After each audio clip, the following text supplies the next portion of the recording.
Hi, I'm Anu Rangarajan with the Cornell Small Farm Program, and I'm really excited to be standing out here with Erica Frenay of Shelterbelt Farm. So Erica, tell us a little bit about your farm. Shelterbelt Farm is in Brooktondale, New York. We're a very diversified farm. We raise grass-fed meats, duck eggs, soon chicken eggs, raw honey, and we have an orchard and a high tunnel. We produce some fruits and baby ginger and other crops in our high tunnel. So we're standing out here with your flock of animals, your flock and herd. And everyone's busy enjoying this beautiful day. Tell us how you do this farm. What are your goals with the farm? Well, our main interest is in soil improvement. So we view the soil as being like the earth's skin. And my love of farming, well, it probably started with my love of food, honestly, but when I learned that we could farm in a way that actually protected and benefited the soil, helped to build a healthy community of microbes and really alive, like all the life in the soil, and could protect wildlife like grassland birds, that's when I really became passionate about farming and decided that this is what I wanted to do. Where'd you get exposed to this? Well, my very first farm experience was when I was a student at Cornell. It was at the Dillman Hill Student Farm in its third season. I barely knew a vegetable from a weed at the time, but they had a volunteer-supported agriculture program, and I was newly vegetarian at the time, and I could pick vegetables. Well, I would weed for 2 hours a week and then take home a big grocery bag full of vegetables, and that was the beginning for me. Right. So these cows are busy here snacking away on grass, and I think it's amazing to see how beautiful the cover is when we look around the farm, and it's really lovely. Tell us more about what are you doing with this grass and how are you managing it to keep your cows healthy and happy and your sheep moving along?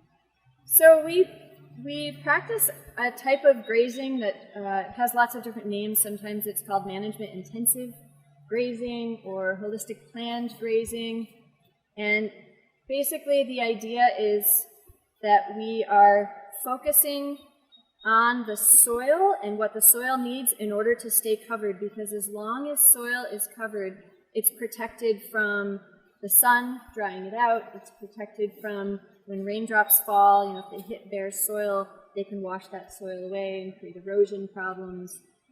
But whenever you see plants growing, a lot of the plants here are about probably 12 to 18 inches tall, they have at least that much root mass below the ground. And when the animals come through and graze off the plants actually slough off some of the roots below the ground, and that helps to feed the microbes in the soil. So we're really focusing on the health of the microbes in the soil, and there's a whole kind of chain reaction from there where if we keep the soil healthy, the plants will grow really well, which will feed the animals really well. We keep them pretty condensed and moving quickly across the landscape so that they're not ever grazing any plants too much, so they're not overgrazing, and they're distributing their manure fairly evenly across the landscape and basically fertilizing these fields.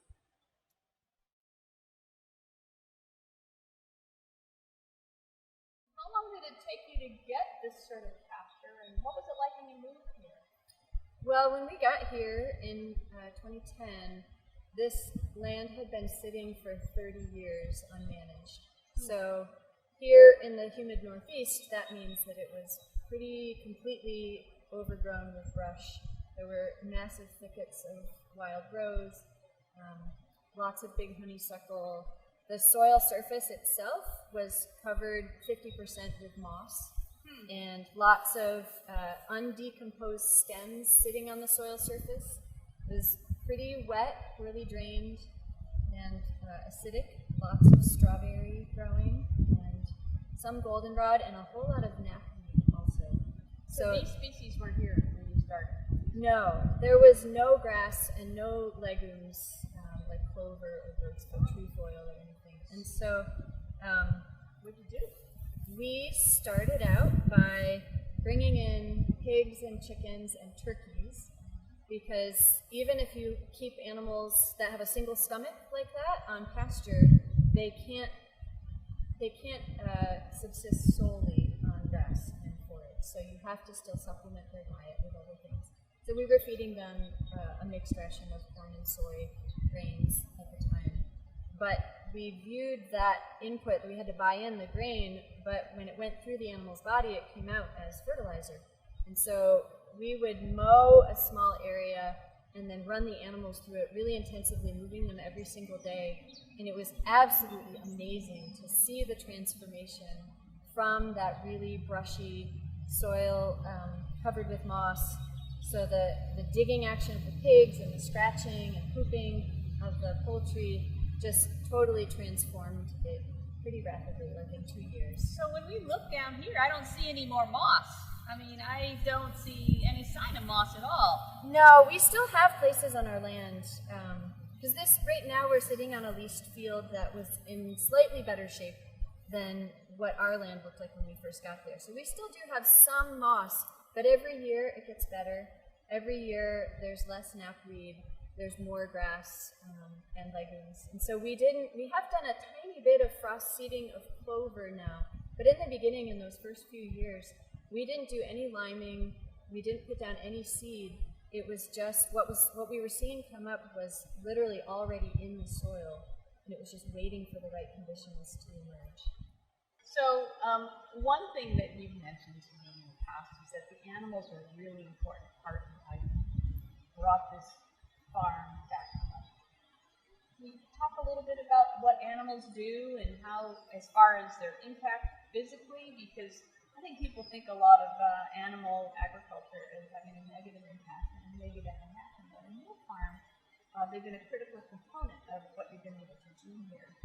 How did you use them, other than the pigs and the chickens? Yeah. Well, my interest in using animals to heal land actually started when I was on a ranch in Texas many years ago, and I was taking a course on planned grazing. And at the time, I was vegetarian. I didn't grow up on a farm. I didn't have any knowledge about cattle. But I was able to see how this rancher, in a really dry place, was actually using animals to reverse desertification. So he was using the animals to cover more of the soil. And he had gotten a creek that had been dry for 20 years to start running again with water, because he was literally healing the water cycle by protecting and covering the soil. To me, that was a crucial moment. Like I was absolutely lit up by the idea that animals could have this impact. And so on our farm, the two sort of magical things that animals can do, these ruminants in particular. Ruminants are any livestock that has 4 stomachs. So sheep and cattle, they're creeping up now, they're turning towards us. Sheep and cattle have 4 stomachs. They're the only animals that can digest grass. The lignin in grass, if we tried to eat this, we couldn't digest it. But my dog eats it. Yes, our dog does the same thing. But cows and sheep, the grass can harvest sunlight and grow. I mean, this leaf is really like nature's solar panel. And so it's harvesting sunlight and growing, and the animals can then harvest this and turn it into protein, which can nourish people. The other, I think, sort of amazing, magical thing that animals do is they're like walking bacterial depositors. So inside their rumen, just as in ours, there are millions of microbes. And I mentioned that our soil seemed really dead and that the mineral cycle was stalled when we first got here.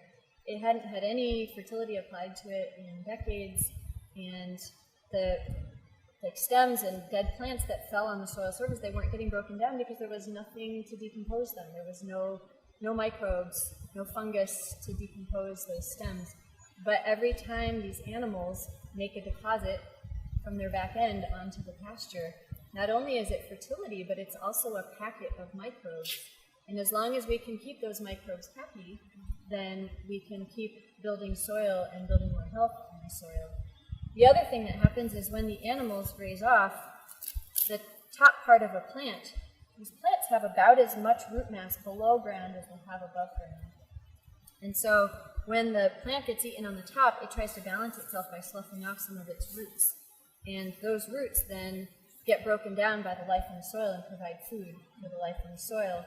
And usually we have the animals packed together a little bit more than this, and we move them very rapidly across the farm. And the other thing that they do, besides eating and pooping, is that they trample. And when they trample plant material, like stems, into the ground, that's also feeding the life in the soil. And so there's just a lot of synergies that they can create that we can't do. I mean, we can try to simulate it by mowing or something, but it doesn't have the same impact as if you're managing animals in the landscape. They're really essential to the health of the soil. So grass and grazing. What would you want people to understand about grass? I would want people to understand that animals that are raised on pasture, and if they're managed properly, can actually have an incredible beneficial impact on the soil health, and that it doesn't have to be in competition with environmental goals like protecting grassland bird habitat and things like that, that it actually can all work really well together if managed properly. The motto of our farm is food for your soul with love from our soil. And everything that we do on our farm, every enterprise, even though it seems like there maybe are a lot of random different enterprises, all of them fill a niche and are part of a farm ecosystem that we're trying to build that integrates with the natural ecosystem that protects the soil. You once said something to me about soil, like it was the skin, right? Yeah, I think it is. It's the skin of the earth. But it's alive. You know, maybe that sounds a little creepy, but it's a living skin, and it's what makes all terrestrial life on this planet possible. And so I just think it's fundamental and it's overlooked. I mean, we call it dirt. And there's a quote from Barbara Kingsolver that says, "Whatever you accomplish today, know that you first did it only because you ate something that came from dirt." And I really love that quote, even though she refers to soil as dirt. So if you had a few things that you'd love for people to know about supporting your farm, what would you want people to do to support your farm, other than you? Right. Well, I think people are often operating on information overload. And so it's really tempting to hear a soundbite about something and to just take that as though it's gospel truth and just believe that about farming or about anything. And so I just think that everybody who eats has a responsibility to know a little bit more about where their food comes from. And without any, I'm not trying to tell you how to eat or what to eat, but just to know so that you're making informed decisions. I think that the world would be a better place if all of us had a little bit more knowledge about what we're putting past our lips every day. And I think it was Thomas Jefferson who said, eating is an agricultural act. And so even if you think you're really far from and being involved, maybe you live in a city with high rises all around you and never see farmland, but because you eat, you are intimately tied with agriculture, and the decisions that you make every day about what to eat really impact the food system. Okay. With that, thank you very much, Erica, for telling us more about your